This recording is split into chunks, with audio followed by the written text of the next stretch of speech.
The great hall smelled like everything I'd ever wanted but couldn't have. Roasted venison dripping fat onto silver platters. Honeyed bread still steaming from the ovens. Wine so dark it looked like liquid rubies spilling across ancient stone. I'd spent 3 days preparing this feast for the High Convergence, my hands raw from kneading dough, my arms aching from stirring massive pots of stew. Not one bite of it was meant for me. I stood at the very back of the hall, wedged between a stone pillar and the servants' entrance, trying to breathe around a dress that had never been made for a body like mine. The bodice bit into my ribs with every breath. The seams screamed their protest across my hips.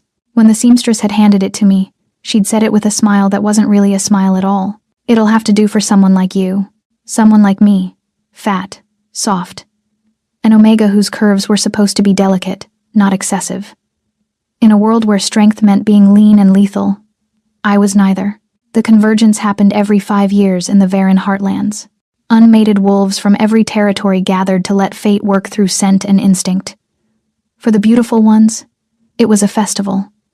For me, it was just another night of being evaluated and found lacking. I watched them move through the hall like they owned the very air. Elara Voss from House Voss, her gown a waterfall of emerald silk that clung to every perfect angle. Kaya Rowan, all golden hair and sharp cheekbones, laughing at something an alpha air whispered in her ear. Lyra Quinn, who moved like water, effortless and enviable. Then there were the alphas. Darian Voss prowling near the high table, his eyes tracking every omega in the room like prey. Cale Draven leaning against a column with the kind of casual arrogance that came from knowing you'd never be rejected. Evren Varek, broad-shouldered and dangerous, his reputation preceding him into every room he entered. None of them looked at me. Not once. I'd learned to be invisible. It was safer that way. When people didn't see you, they couldn't hurt you with their seeing. My stomach growled, loud enough that I pressed a hand against it, embarrassed even though no one was close enough to hear. I'd been cutting portions for 3 days to make sure there was enough food for the feast. That's what good omegas did, wasn't it? Made sure everyone else was fed, even if it meant going hungry themselves. A chair creaked somewhere to my left, and I flinched. I knew that sound. I'd heard it my whole life, that specific groan of wood protesting under weight it didn't expect. These days, I just stood. It was easier than watching faces turn toward the noise, than seeing that flicker of judgment or disgust. Chairs complained about me long before people did. The people came later. Near the high table, I caught fragments of conversation. "She should be in the kitchens, not here. No alpha wants a fat omega. Waste of a dress, if you ask me." They weren't even trying to whisper. Why would they? I was background noise, as much a part of the scenery as the tapestries on the walls. Inside my head, a thought pulsed like a bruise I kept pressing on. "No one loves a fat girl, sir, but I can cook." It was the only thing I had. The only value anyone had ever seen in me. I could take scraps and turn them into feasts. I could calm a room full of snarling wolves with bread and broth alone. My hands knew the language of heat and salt and time, even if the rest of me was deemed too much. Too soft, too slow, too visible, in all the wrong ways. The hall fell silent so suddenly it felt like the air had been sucked out of the room. I looked up from my hiding place behind the pillar, and that's when I saw him. Ronan Thorn, the lone alpha king of Thornhold. He moved through the entrance like a storm given form, his cloak the color of clouds before lightning strikes. Dark leather armor bore the scars of 100 battles, visible even from where I stood. His face was all hard edges and exhaustion, gray eyes that looked like they'd seen too much and stopped caring about most of it. The whispers started immediately, rippling through the crowd like wind through wheat. "He hasn't come to a convergence in a decade. Lost his mate in the war? Lost half his pack? They say he doesn't speak for days, just stares at the mountains like he's waiting for them to fall. Thornhold's king doesn't need anyone." I believed them. Everything about Ronan Thorn screamed isolation, from the way he held himself apart to the cold assessment in his gaze as it swept across the hall, past Elara Voss, who straightened like a flower toward the sun, past Kaya Rowan, who smoothed her golden hair with practiced grace, past every beautiful, perfect omega who'd spent hours preparing for this exact moment, and then his eyes found me. For 3 heartbeats, he just looked. Not at my ill-fitting dress, not at my rank mark, visible at my throat, at me. His nostrils flared slightly, and I knew what he was scenting. Omega, yes, but also roasted garlic and rosemary, baked into my skin from hours in the kitchen. The smell of work, of service, of everything I was supposed to be. His jaw tightened, his eyes closed for just a moment, like he was shutting a door inside himself, locking something away that had tried to escape. Then he turned away. That small dismissal cut deeper than any whispered insult ever had. For half a second, I'd felt seen, really seen, and then I'd been weighed and found wanting. Just like always, I pressed myself harder against the pillar, trying to disappear into stone. Before Ronan could be dragged into formal introductions, before the hall could return to its rhythm of courtship and politics, the doors burst open again. A warrior from House Kor stumbled in, armor scorched black, one arm hanging useless at his side, blood dripping onto ancient stone. Rogues at the border, his voice cracked with pain and panic. The grain stores are burning. They're not just raiding, they're organized. They're coming for the hall. The hall exploded into chaos. Alphas surged toward the exits, their bodies already shifting, muscles rippling under skin as they prepared for battle. Darian Voss barked orders. Kale Draven grabbed weapons from the walls. Ronan Thorn moved like death itself toward the door, silent and certain. The beautiful Omegas scattered, their perfect gowns suddenly just cloth as they ran for safety, and I was left standing with the forgotten ones. 3 elderly wolves from the outer valleys, too frail to fight. A cluster of children, the youngest barely old enough to walk, their eyes wide with terror. Omegas like Thalia Wren, who clutched her son with shaking hands, and Rowena Kale, who looked like she might faint from fear alone. Smoke began creeping under the doors. Screams echoed from outside. Too close, getting closer. Something inside me shifted. All my life, I'd been told I was too much, too big, too soft, too visible. But standing there, watching these wolves who'd been left behind to burn, I realized something. I knew this building. I knew every hallway, every storeroom, every hidden corner. I'd spent my entire life in the kitchens, in the cellars, in the places no one else paid attention to. The fat, useless Omega was suddenly the only one who knew where to hide. I raised my voice, surprised by how steady it sounded. Root cellars, under the south kitchens. Stone walls, no timber. Fire can't reach us there. We move now. Thalia Wren looked at me like I'd spoken a foreign language. But, the Alphas said, the Alphas are gone. I cut her off, not unkindly. No one's coming back for us. We save ourselves or we burn. Your choice. I didn't wait for her to decide. I reached out and took the hand of the smallest child, a little girl with fear-bright eyes. Come with me. I know the way. One followed, then another, then a flood of them, the forgotten and the frightened, following the girl they'd spent years pretending not to see.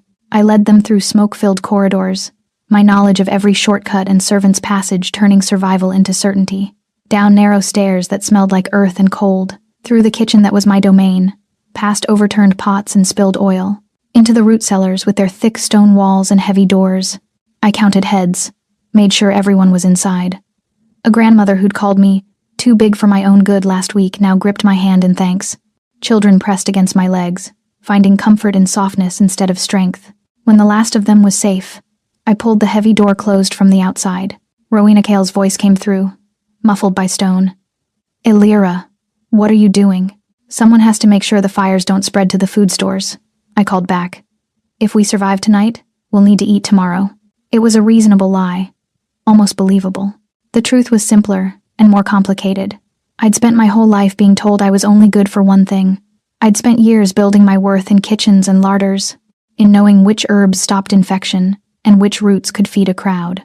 If I was going to die tonight, it would be doing the only thing I'd ever been good at. I turned back toward the smoke and heat, my heart pounding against my ribs. I told myself I was going back to save the food stores. I had no idea I was walking straight toward a bleeding king. Hey, quick question. How are you feeling right now? Thank you so much for being here. It really means the world to me. I'm working toward 1,000 subscribers, and if this story is already pulling at your heart, please hit that subscribe button for Ariel Romance Library, smash the like, and drop a comment telling me where you're watching from. It helps more than you know. Alright, thank you. Now, let's get back to what happens when the girl they tried to hide becomes the one they can't live without. The kitchen was a battlefield. Pots lay overturned, their contents spilling across stone floors slick with grease and wine. Flames licked at wooden shelves. The heat hit me like a physical blow, stealing the breath from my lungs. This room had always been my sanctuary, the one place I felt competent and valued. Now it was trying to kill me. I grabbed a bucket from the well pump, my arms screaming in protest as I hauled water toward the worst of the fires. Muscle I'd built from years of lifting heavy pots and kneading bread served me now in ways no one had ever anticipated. The fire near the spice cabinet surrendered to water and determination. I moved to the next, and the next, methodical even as smoke burned my eyes and throat. That's when I heard it. A sound that didn't belong. Footsteps, heavy, uneven, the scrape of armor against stone. I spun around, and my heart stopped. Ronan Thorne stood in the doorway of my kitchen, barely recognizable. His shirt hung in blood-soaked tatters. One shoulder was completely black with spreading poison, the veins dark and angry beneath his skin. His eyes held a wildness I recognized. His wolf was too close to the surface, fighting for control against pain and fever. He took one step forward. His knees buckled. I dropped everything and moved without thinking, my body catching his weight before he could hit the ground. My hands found his waist, his arm, steadying him. His hand landed on my waist in return, fingers sinking into soft flesh. And for one absurd moment, all I could think about was how his touch felt against my curves. Easy, I heard myself say, guiding him toward the workbench. I've got you. He let me lead him, which told me how bad the injury really was. A king didn't lean on anyone unless he had no choice. I cleared the table with one sweep of my arm, ingredients and tools clattering to the floor. Sit, now. He obeyed, which was even more terrifying than the blood. My mind shifted into the same mode it used when faced with a kitchen emergency. Assess, prioritize, act. That shoulder's dislocated, I said, already reaching for clean cloth. And that's poison. Something with a spine, judging by the spread. Thornback venom. His voice was rough, barely human. Rogues coated their weapons. My hands were shaking, but I forced them steady. I'd treated enough kitchen burns and knife cuts to know the basics of wound care. This was just bigger, higher stakes. I grabbed the strongest spirits from the high shelf, the kind we used for cleaning metal. This is going to hurt. Everything hurts. His eyes found mine, and something in them made my breath catch. Pain, yes, but also confusion, like he couldn't understand why his wolf had stopped snarling the moment I touched him. I cut away what remained of his shirt, trying not to notice the landscape of scars across his chest and abdomen. Each one told a story of survival, of battles won at great cost. His body was all hard plains and lean muscle, the absolute opposite of my softness. When I poured the spirits over the wound, he roared. His hand shot out, fingers wrapping around my throat, pinning me against the table. His eyes weren't gray anymore. They were pure wolf, feral and beyond reason. I couldn't breathe, couldn't move. His grip was iron, crushing, but I could speak. Barely. If you kill me, I whispered, each word scraping past his fingers. There's no one left to get you through this night. His wolf snarled, unconvinced. I forced more words out, my vision starting to blur at the edges. No one loves a fat girl, sir, but I can cook. I can keep you alive. Let me do that much. The words hung between us, raw and humiliating and true. For 3 heartbeats, nothing changed. Then his grip loosened. His eyes cleared, gray returning like clouds after a storm. He jerked his hand away from my throat, stumbling backward. I'm sorry. His voice was wrecked. I didn't. Your shoulder's still dislocated. I cut him off, rubbing my throat where his fingers had been. And you're still dying from poison. So sit back down and let me work. He stared at me like he'd never seen anything quite like me before. Maybe he hadn't. Maybe fat omegas who talked back to kings while treating their wounds weren't common in Thornhold. He sat. I returned to the wound, this time narrating what I was doing so his wolf wouldn't panic, packing it with salt and herbs. Yarrow stops bleeding. Comfrey fights infection. This will burn, but not like the spirits.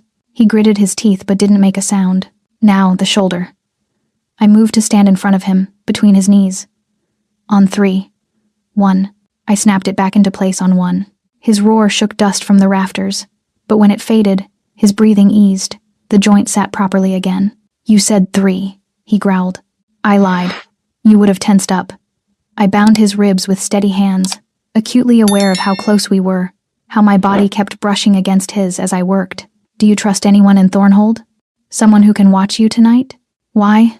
Because Thornback venom causes fever dreams. You'll need someone to make sure you don't shift and tear out these stitches. Someone to keep you hydrated. I trust Marek. My second. He watched my hands move across his skin with an intensity that made my pulse jump. You're not a healer. No, I'm a cook. But I know herbs and remedies because bad meat can kill just as surely as a sword, and it's my job to make sure it doesn't. I stepped back, surveying my work. The bleeding had stopped. The poison was packed with drawing agents. His ribs were bound properly. "You'll live," I said. "But you need rest and someone watching over you." The sounds from outside had changed. The screams had faded.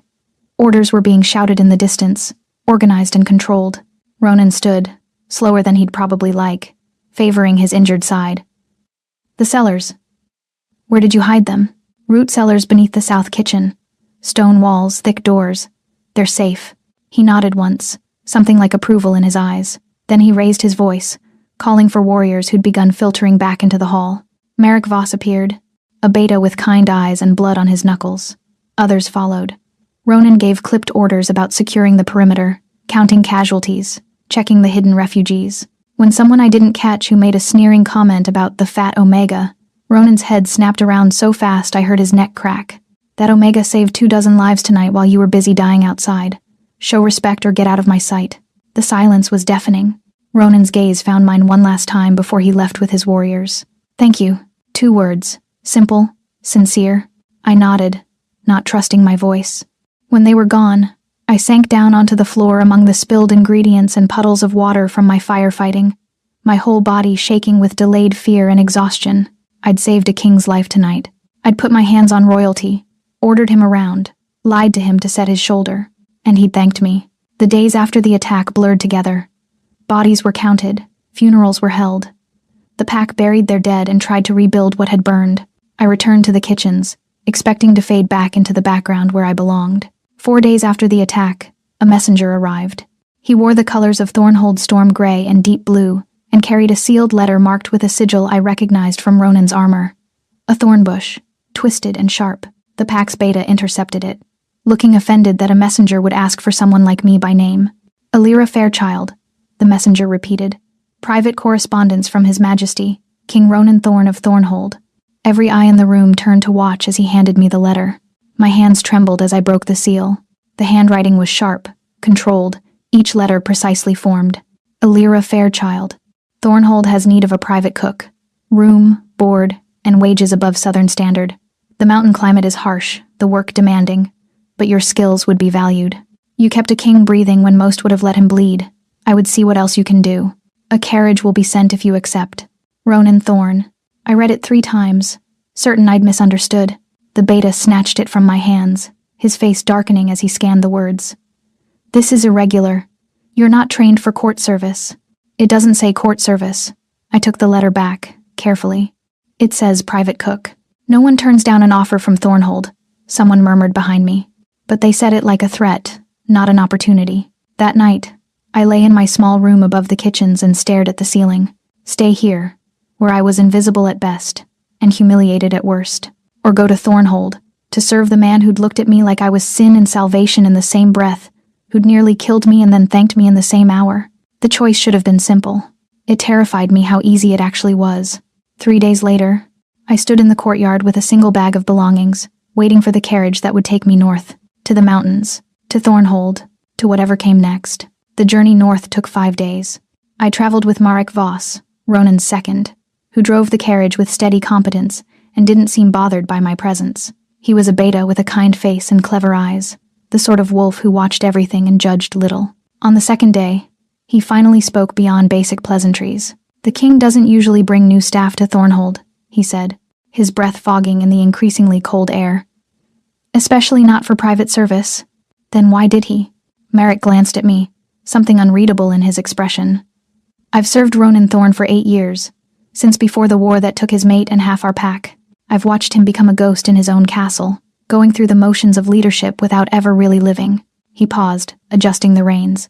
"That night at the Convergence, when he came back from the kitchens with his shoulder bound and his wounds treated, he was different. Still in pain, still angry, but different. He ate dinner. First time in months he cleaned his plate. My throat tightened. He was just hungry from battle. Maybe." Marek didn't sound convinced. "Or maybe he remembered what food tastes like when someone cares enough to make it properly." The forests thinned as we climbed higher. Trees became sparse and twisted, shaped by winds that never stopped. Rivers turned to chains of ice. The air itself felt thinner, harder to breathe. On the 5th day, I saw Thornhold for the first time. It rose from the mountain like it had been carved from the stone itself, all sharp angles and dark walls. Towers reached toward gray skies like claws. Wolves paced the battlements, constant and vigilant. No banners flew, no warmth softened its edges. It looked like what it was, a fortress built by people who'd learned that beauty was a luxury and survival was everything. "It's not welcoming," Merrick said quietly, "but it's strong. Nothing's breached these walls in 200 years. We passed through gates thick enough to withstand a battering ram. The courtyard was empty, except for warriors training, their movements sharp and lethal. No one smiled, no one laughed. Inside, the halls were worse. Stone floors, cold even through my boots. Battle banners hung from the walls, faded and torn. No tapestries to soften the echo of footsteps, no cushions, no plants, no sign that anyone lived here instead of just survived. A woman waited in the main hall, tall and stern with iron-gray hair pulled back severely. She introduced herself as Ira Thorne, Ronan's distant cousin and the head of his household. "You're the cook." She looked me up and down with a gaze that missed nothing. "From the Southern Territories." "Yes, ma'am. You'll cook exclusively for His Majesty. No one else. You don't speak to him unless spoken to. You're punctual to the minute. You don't gossip, don't wander, and you don't question his orders." She handed me a folded piece of paper. "These are his meal preferences. Follow them exactly." I took the paper, my heart sinking as I unfolded it. Breakfast, black coffee, plain meat, no bread. Lunch, whatever is efficient, no butter. Dinner, meat, vegetables, boiled. No sauces, no sweets. Every meal was a punishment, a deliberate denial of comfort or pleasure. "He's starving himself," I said without thinking. Era's expression didn't change. "He's maintaining discipline. You'll follow the list." She showed me to my room, small but clean, with a window overlooking the training yard and a bed softer than anything I'd ever slept on. For someone who'd spent her life in servants' quarters, it was luxury. "The king's private kitchen is on the 3rd level, West Tower. You'll receive orders each morning. Meals are delivered to his chambers or study, depending on his schedule." Era moved toward the door. "Thornhold is not the Southern Territories, girl. We don't have patience for mistakes." When she left, I sat on the bed and looked at the meal list again. No sauces, no butter, no bread, no sweets, nothing that required care or skill, nothing that tasted like someone had put thought into it. This wasn't about preferences. This was about a man who'd decided he didn't deserve to enjoy anything anymore. I reported to the private kitchen the next morning before dawn. It was smaller than I'd expected, tucked into a corner of the 3rd level with access to a cold storage room and a surprisingly well-stocked pantry. The space was clean, organized, and utterly impersonal. No one had cooked here with any passion in a very long time. The order came written in Ronan's precise handwriting. Breakfast delivered to his study by 7. I made exactly what the list demanded. Plain venison, barely seasoned. Black coffee, bitter enough to strip paint, no bread, even though fresh loaves sat cooling in the main kitchen, and the smell made my mouth water. I carried the tray through empty corridors, my footsteps echoing. Found his study exactly where Ira said it would be. Knocked twice. "Enter." I pushed open the door with my hip, carefully balancing the tray. Ronan sat behind a massive desk covered in maps and reports, still wearing leather armor like he'd never taken it off. His shoulder bore fresh bandages beneath his shirt. Someone had been maintaining the wound I'd treated. He looked up when I entered, and for a heartbeat something flickered in his gray eyes. Recognition. Maybe memory. Then it shuddered away, replaced by that same cold distance.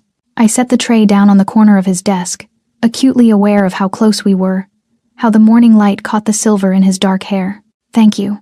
His voice was formal, distant. "That will be all. I should have left. That was the rule.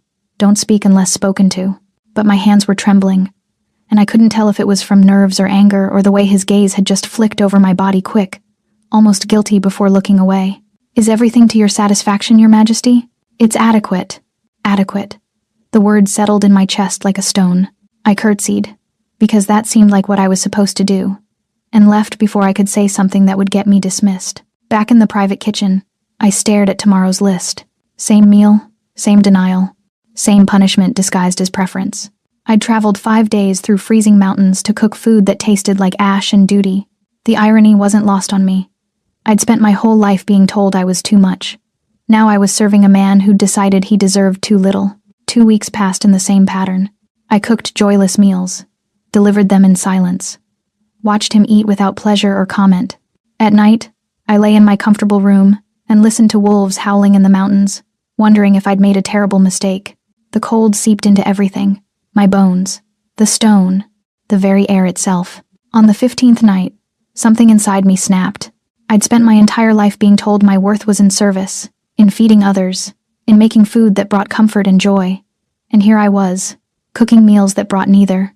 I looked at the next day's list, the same joyless instructions, and made a decision.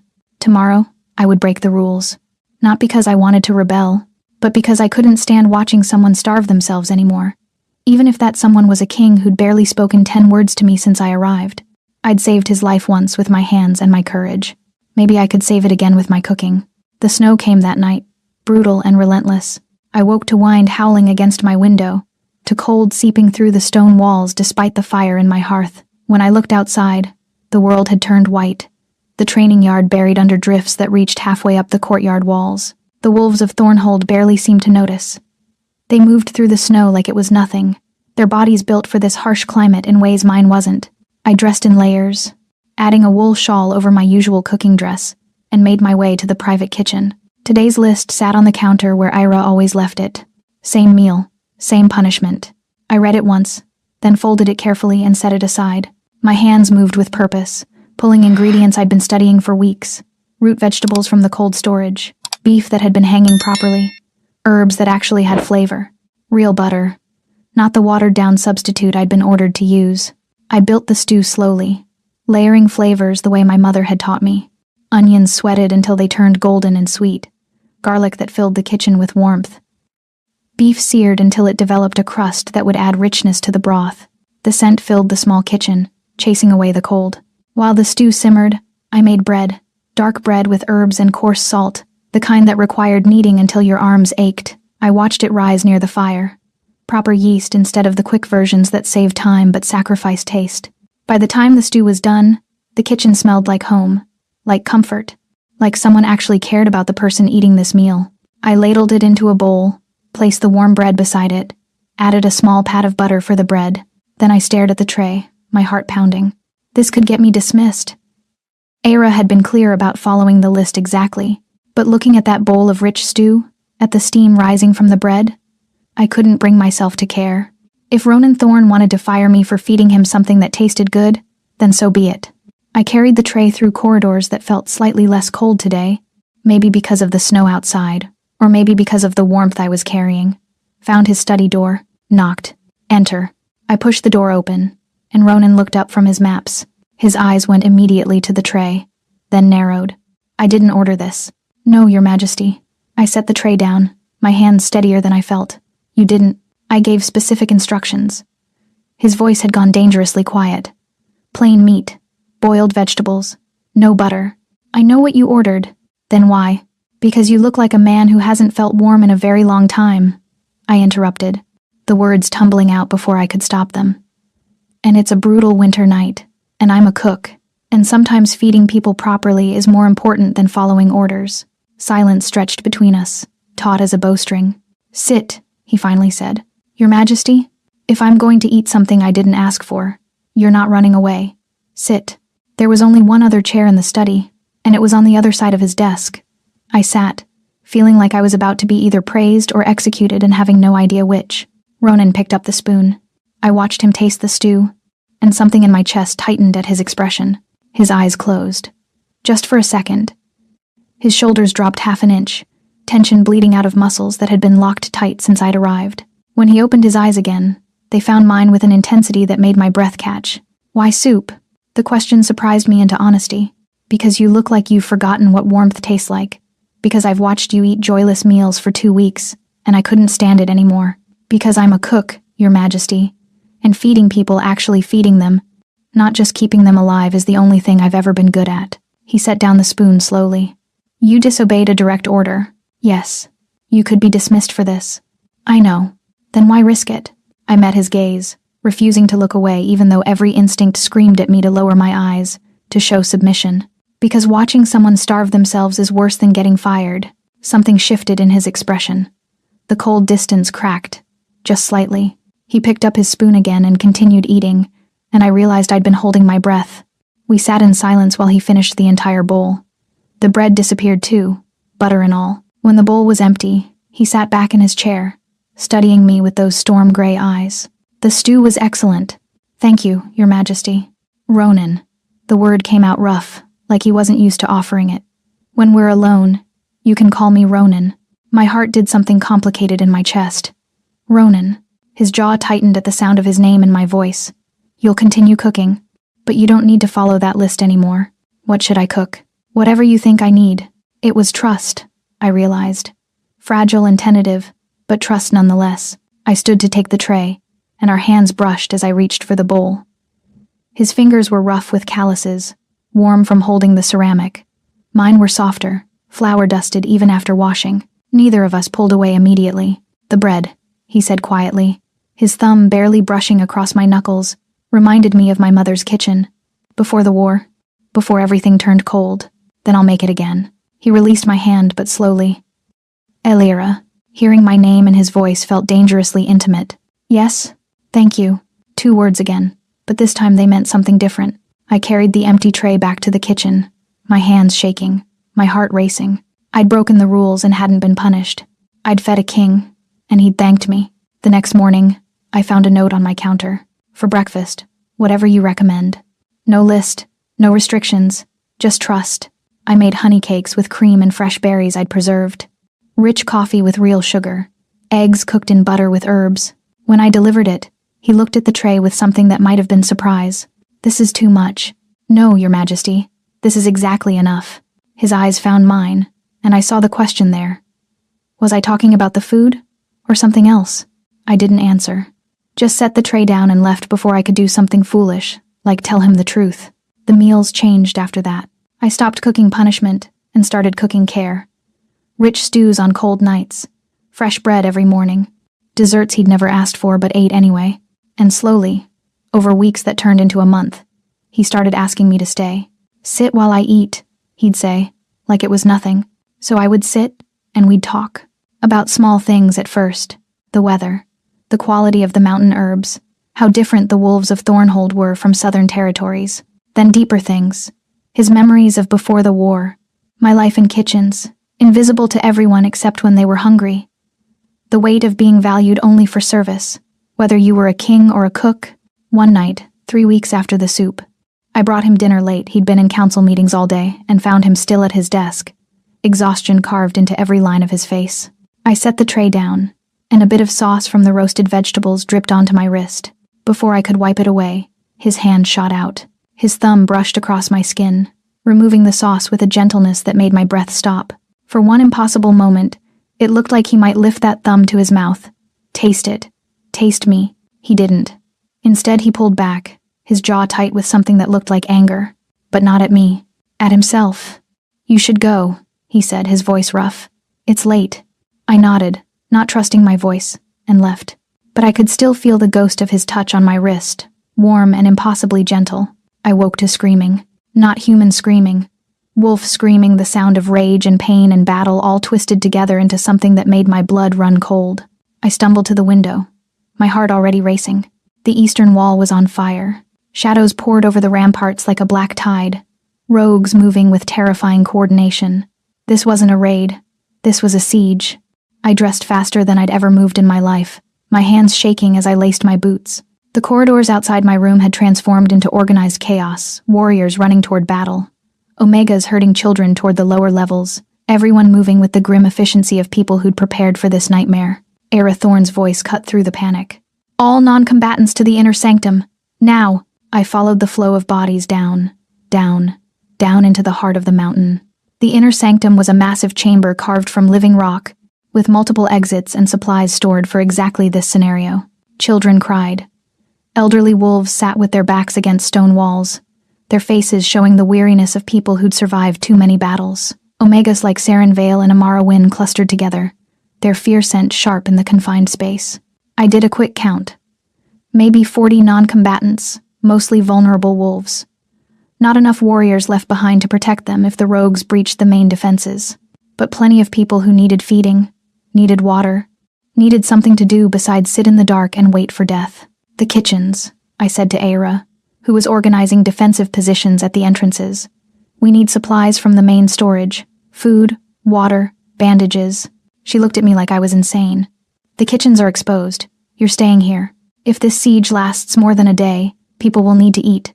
Children will need to drink. Wounded will need tending. I kept my voice steady, even though inside I was screaming. I know where everything is stored. I can move fast and stay low. Absolutely not. Then who else knows which herbs stop infection? Which supplies will last longest? Where the emergency water stores are hidden? I met her eyes. I'm the only one here who spent her whole life learning to feed people under impossible conditions. Use me. Aira's jaw tightened. Then she gestured to 2 young betas. Go with her. Keep her alive. The journey back up was a nightmare. The corridors were full of smoke. Warriors rushed past, blood already staining their armor. The sounds of battle echoed from the walls, metal on metal, snarls, screams. We reached the main kitchen without encountering rogues. I moved on pure instinct, grabbing supplies I'd mentally cataloged weeks ago. Dried meat that would last. Herbs that treated wounds. Water skins. Blankets that could be torn for bandages. My 2 beta guards helped carry everything, their eyes constantly scanning for threats. We were halfway back to the sanctum when the explosion hit. The entire corridor shook. Stone dust rained from the ceiling. Somewhere close, too close, I heard the roar of collapsing architecture. Move! One of the betas shouted. We ran.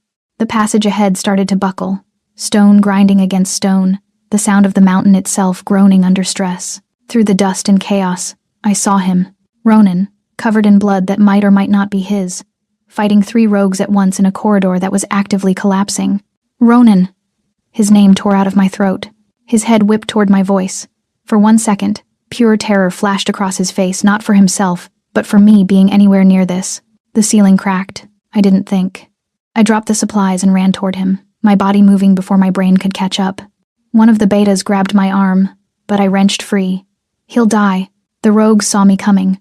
One of them turned, abandoning Ronan to intercept me. I'd never fought anything in my life. I was a cook, soft and slow and useless in combat, but I'd spent years lifting heavy pots, kneading dense bread, hauling supplies that would have broken smaller wolves. When the rogue lunged, I swung the supply bag with every ounce of strength I had. It caught him across the skull with a crack that echoed even over the sound of collapsing stone. He went down. Ronan finished the other 2 with brutal efficiency, then grabbed my arm. What are you doing here? Saving your stubborn life. Move. The ceiling came down in sections, each collapse driving us deeper into a narrowing side passage. We dove through a doorway just as the main corridor became a tomb of crushed stone and darkness. We ended up pressed together in a space barely wide enough for both of us, his chest against mine. My hands flattened on his shoulders, his breath harsh in my ear. I could feel his heart slamming against his ribs, matching the frantic rhythm of my own. You could have been killed, he said, and his voice shook with something raw and terrified. So could you. His hand came up to cup the back of my head, fingers tangling in my hair. His other hand found my waist, gripping like he needed to confirm I was real and whole. Dust settled around us. The sounds of battle were muffled by layers of stone. For a heartbeat, the world narrowed to just us. His eyes, silver in the dim light, dropped to my mouth. I felt the moment he decided to kiss me, the subtle shift forward, the way his grip tightened, the soft exhale against my lips. Then his jaw clenched, and he pulled back. We need to move. Find another way to the sanctum. The tenderness in his voice didn't match the distance he'd just put between us. We found a passage that led down, eventually connecting to the lower levels. My beta guards had made it back with most of the supplies. Aira looked ready to throttle me but said nothing. Ronan stayed only long enough to confirm defenses, then headed back up to command the battle from the inner chambers. Before he left, his hand found mine in the darkness. One squeeze. Gentle and desperate at once. Then he was gone. The siege lasted 2 days. 2 days of rationing food and water. Of treating wounded warriors who kept getting carried down to us. Of keeping children distracted with stories and quiet songs while the mountain shook around us. I learned things about myself in those 2 days. That I could organize chaos into order. That I could hold a dying warrior's hand and keep my voice steady while promising him he'd be fine. That I could take charge when people needed someone to follow. On the second night, the rogues finally broke. A coordinated push from Thornhold's warriors, led by Ronan himself, drove them back from the walls. The survivors scattered into the mountains. We emerged from the sanctum into a fortress that bore the scars of battle. Walls cracked, courtyards scorched, too many dead being carried to the Hall of Names. I found Ronan in the war room, alone except for maps and casualty lists. He didn't look up when I entered, didn't acknowledge my presence. You need to eat, I said softly. not hungry. I'd brought soup anyway. Set it down beside him. Eat or don't. I'm not leaving until you do. His head finally lifted, and what I saw in his eyes made my chest ache. Guilt, exhaustion, the weight of every death. 17 dead, he said. Because I didn't see the attack coming. 17 dead because rogues are organized and brutal, and you saved everyone else. Don't you dare take credit for their evil. I'm the king. Everything that happens here is my responsibility. I moved around the desk, standing close enough that our legs almost touched. Then it's also your responsibility to stay alive and strong enough to protect them next time. Which means eating. His hand shot out, wrapping around my wrist. Not roughly, just firmly enough to stop me. Why did you risk yourself? The question came out rough, almost angry. In that corridor, you could have died. So could you. I'm expendable. Thornhold needs its king, but there are other warriors. Stop. I cut him off, my own anger rising to match his. You're not expendable. Not to this pack. Not to... I caught myself before the confession could escape. His grip on my wrist tightened. Not to who, Alira? The sound of my name in his voice, raw and desperate, broke something inside me. Not to me, I whispered. The war room went utterly silent. Ronan stood slowly, his hand sliding from my wrist up my arm to my shoulder, my neck, finally cupping my jaw with a gentleness that made my eyes burn. They said you were too much, he said quietly, his thumb brushing along my cheekbone. Too soft. Too big for your own good. Do you know what I see when I look at you? I couldn't speak. Could barely breathe. I see someone who saved children from fire, who walked into danger to pull me out of a collapsing corridor, who feeds people like it's an act of love, who makes me want to taste things again, feel things again, live again. His forehead touched mine, and I felt him shaking. You're not too much for me, Alira. You terrify me because you're exactly enough. The tears I'd been holding back for 2 days finally fell. Then stop starving yourself. I whispered against his mouth. Stop pretending you don't want warmth. Stop pushing me away when I can feel you pulling me closer. His answer was a kiss, not gentle, not tentative. This was a kiss born from 2 days of thinking we might die, from weeks of fighting attraction we'd both pretended wasn't there. His mouth claimed mine, with a hunger that had nothing to do with food. His hand slid into my hair, tilted my head to deepen the kiss, pulled me flush against his body. I gripped his shirt, feeling the hard muscle beneath, the rapid beat of his heart. When I made a small sound, he growled low in his throat and backed me against the edge of his desk. His kisses moved along my jaw, down my throat, teeth grazing the sensitive spot where my neck met my shoulder. I can't stop thinking about you, he breathed against my skin. The way you smell like cinnamon when you're nervous, the way your hands shake when you're trying to be brave. The softness of you against the hardness of me. His hands found my hips, fingers flexing into curves he'd been avoiding touching for weeks. The feel of his calloused palms against my body through thin fabric made me gasp. He captured the sound with another kiss, deeper this time, his tongue sliding against mine in a way that made heat pool low in my belly. When we finally broke apart, both breathing hard, his eyes were molten silver. If we don't stop now, then don't stop, I said. But he did, pulling back with visible effort. Not like this. Not when I'm covered in blood and exhausted. When I finally have you, Alira, I want to do it right. The promise in those words made my knees weak. Eat your soup, I said, my voice shaky. And then sleep. Doctor's orders. You're not a doctor. No, I'm a cook. But I'm your cook, and that means I get to tell you when you're being an idiot. His laugh was rough but real. The first genuine laugh I'd heard from him since I'd arrived at Thornhold. He ate. I sat across from him, and we didn't speak, but the silence was different now. Warmer, full of things we'd finally admitted. When the bowl was empty, he walked me to my room, his hand tangled with mine the entire way. At my door, he kissed me once more, soft and sweet, and full of promises. Tomorrow, he said against my lips. Tomorrow, I agreed. But tomorrow would bring its own challenges. The siege was over, but the questions remained. Who had organized the rogues? Why had they attacked with such coordination? And what would happen to a king who'd just admitted he wanted the fat Omega he'd hired as his cook?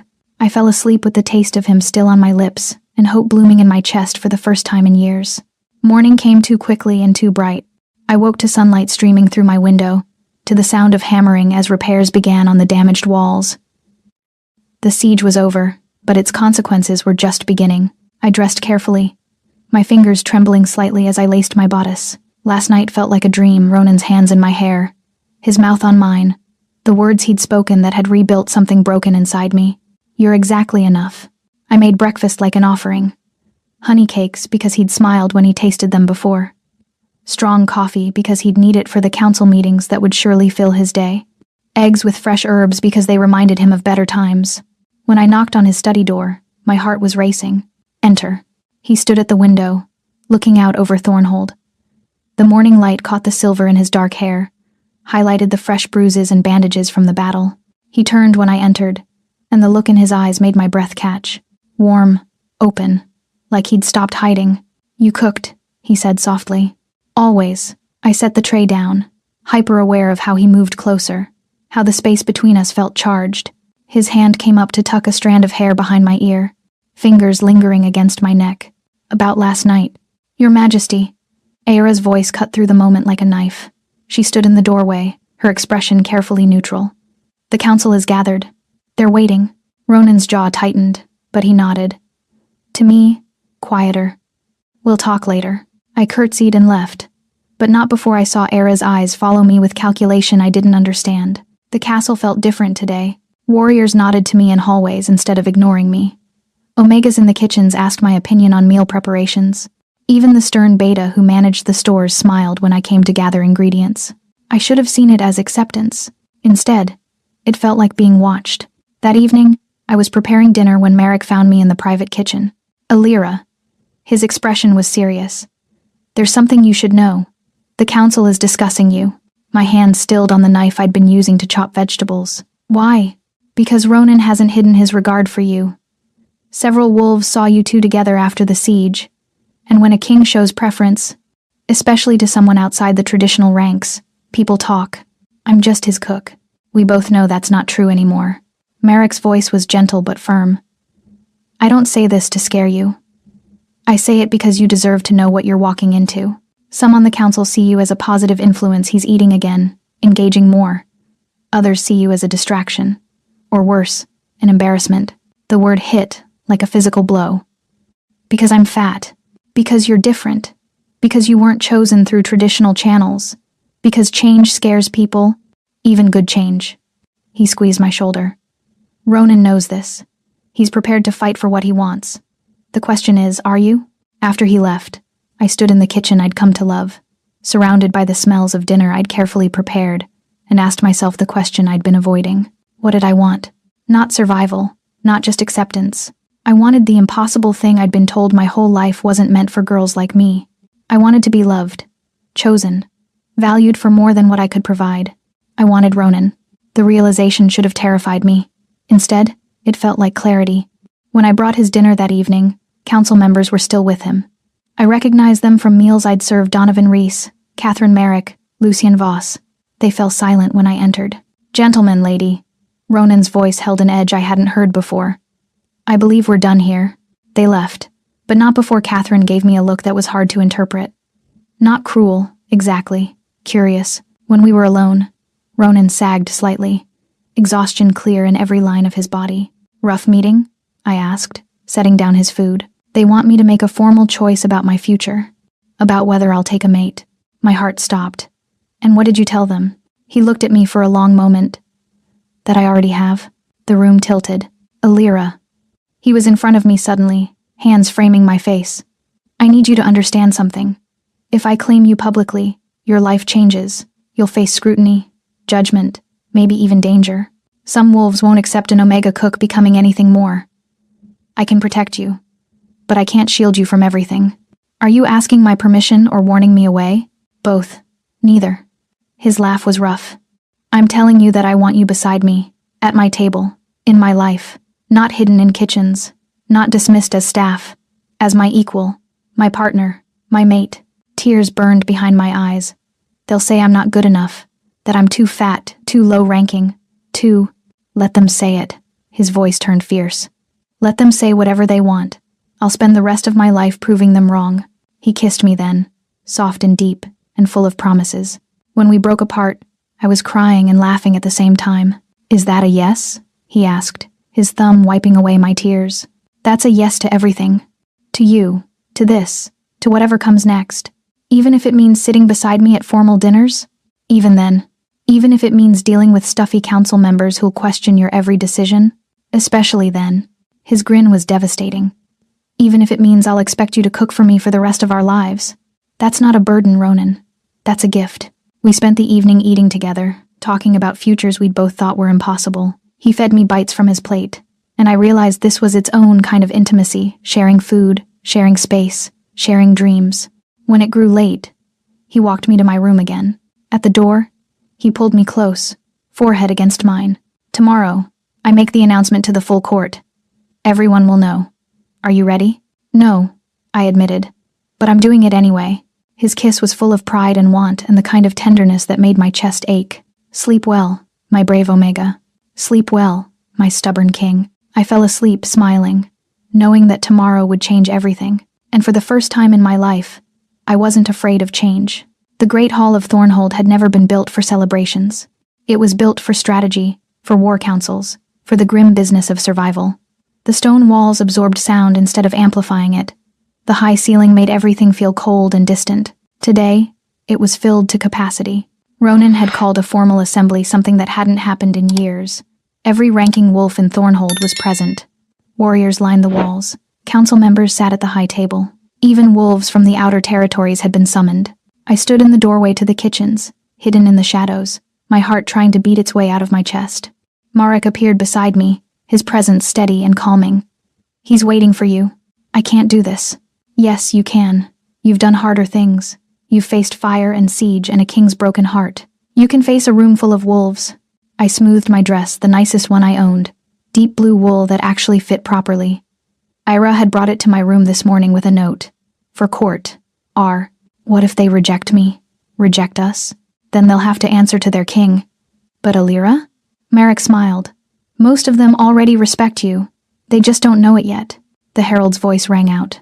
His Majesty, King Ronan Thorn of Thornhold. Ronan entered from the opposite side of the hall, and the room fell into immediate silence. He wore formal armor, silver and gray, the thorned crown of his house resting on his dark hair. He looked every inch the warrior king, dangerous, powerful, untouchable, until his eyes found mine across the crowded room. Then he smiled, small and private, meant only for me. He took his place at the head of the high table, standing instead of sitting. Thank you for coming. His voice carried easily through the hall. I've called you here to discuss Thornhold's future. Murmurs rippled through the crowd. 2 weeks ago, rogues laid siege to our home. We survived because of our strength, our preparation, and our people. All our people. His gaze swept the room, including those we've traditionally overlooked. He gestured toward the kitchen entrance. Elira Fairchild, come here. My legs almost didn't work. But Marek's hand on my back propelled me forward, and suddenly I was walking through a room full of staring wolves. Every eye tracked my movement. I heard whispers, saw judgment in some faces, curiosity in others. I reached the high table, my cheeks burning, and started to curtsy. Ronan's hand caught mine, stopping me. No, he said quietly, but everyone heard. Not like that. He pulled out the chair beside his, the seat traditionally reserved for a mate or consort, and looked at me with so much warmth I forgot how to breathe. Sit with me. You cooked this feast. You'll share it. The hall erupted in shocked whispers. I sat, my hands shaking, and Ronan's fingers laced with mine under the table. He remained standing, and the room fell silent again. Alira Fairchild saved my life during the rogue attack at the Southern Convergence. She organized the protection of our non-combatants during the siege. She's fed this fortress with skill and care since arriving. More than that, she's reminded me what it means to live instead of just survive. His thumb stroked across my knuckles. I'm making it known today that I choose her as my mate. Not for political alliance, not for traditional ranking, because she's brave and kind, and stronger than any warrior I've known. Anyone who has a problem with her at my side has a problem with me. The silence was deafening. Then Marek stepped forward, his voice clear. I support the king's choice. Aira, surprisingly, was next. As do I. One by one, wolves began to speak. Not all, some remained silent, their disapproval obvious. But more than I'd expected offered their support. Catherine Merrick rose. If the king says she's worthy, I have no reason to doubt him. A young warrior I'd treated during the siege called out, She saved my life when I was wounded. I'll follow her anywhere. The tide was turning. Ronan sat finally, still holding my hand. He leaned close, his breath warm against my ear. Breathe. You're doing perfectly. The feast began. Courses I'd prepared with the kitchen staff, showcasing everything I'd learned. Rich foods, but not excessive. Flavorful, but not overwhelming. Food that said, I care about feeding you well. As we ate, wolves approached the high table to offer formal congratulations. Some were genuine. Others were performing duty. I accepted both with as much grace as I could manage. Between courses, Ronan fed me bites from his plate, a gesture of intimacy that declared our bond to everyone watching. How are you doing? He asked quietly. Terrified, exhilarated, confused, happy. I laughed, all of it at once. Good. That means you're alive. As the evening wore on, something shifted in the hall. The initial shock gave way to cautious acceptance. Warriors who'd ignored me now nodded respectfully. Omegas approached to tell me they'd heard about how I'd organized the sanctum during the siege, that they'd felt safer knowing someone was in charge. An elderly Omega named Mora took my hand. My granddaughter is built like you. Soft, beautiful, strong. She spent her whole life being told she's too much. Seeing you here tonight beside the king will change what she believes is possible. I had to excuse myself to the kitchens after that, tears threatening to spill. Ronan followed. He found me leaning against the counter in the private kitchen, overwhelmed by everything that had just happened. Too much? He asked, moving to stand between my legs as I sat on the counter's edge. No, exactly enough. I touched his face, tracing the line of his jaw. I just needed a moment to remember this is real. He kissed me, slow and deep, his hands settling on my hips with the easy familiarity of someone who had every right to touch. When we broke apart, both breathing hard, he rested his forehead against mine. I love you, he said simply. I don't know when it happened. Maybe when you yelled at me for starving myself. Maybe when you ran into a collapsing corridor to save me. But I love you, Alira. Exactly as you are. I'd spent my whole life being told I was too much. Too big, too soft, too visible. Standing in my kitchen with a king's hands on my body and his love in his voice, I finally understood. I wasn't too much. I'd just been surrounded by people who couldn't handle enough. I love you too, I whispered.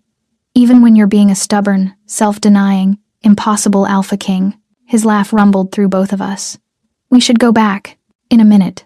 Let me have this you here, in my space for just a minute longer. So we stood together in the kitchen that had become our beginning, surrounded by the smells of the feast I'd cooked and the warmth we'd built together. When we returned to the hall, hand in hand, the celebration continued late into the night.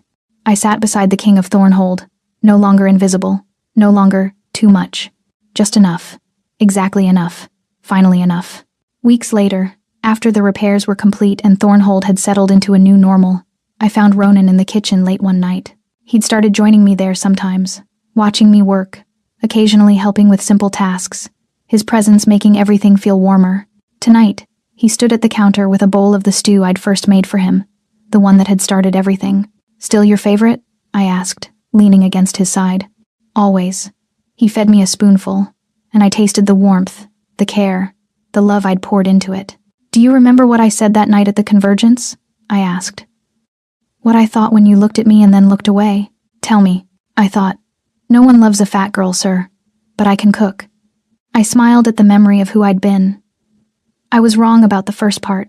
He set down the bowl and pulled me flush against him, hands spreading across my back, holding me like I was precious. You were wrong about both parts, he said against my lips. I don't love you despite your body. I don't love you because you can cook. I love you because you're brave and stubborn and kind. Because you saved my life twice, once with your healing, once with your heart, because you taught a dead man how to live again. His kiss was soft and deep and full of promises we'd spend lifetimes keeping. When we broke apart, I smiled up at the king I'd saved and who'd saved me in return. Still hungry? I asked. His grin was wicked. Always. For you. Always. We stayed in that kitchen long into the night, sharing food and kisses and the kind of intimacy that came from being truly known. The girl who'd once hidden behind pillars had found her place at the king's table, and the king who'd starved himself had finally learned to feast. Thank you so much for being here for Alira and Ronan's journey. If this story touched something in your heart, if you've ever felt like you were too much or not enough, please hit that like button and tell me in the comments which moment made you feel seen. Was it the soup? The kitchen confessions? The moment she took her seat beside the king? Your comments mean everything, so drop one below. And if you haven't already, subscribe to Ariel Romance Library and hit that bell icon. There are more broken souls finding their way to love, more impossible romances, more stories of people who were told they weren't enough becoming exactly what someone needed. I'll see you in the next one, where we'll fall in love all over again.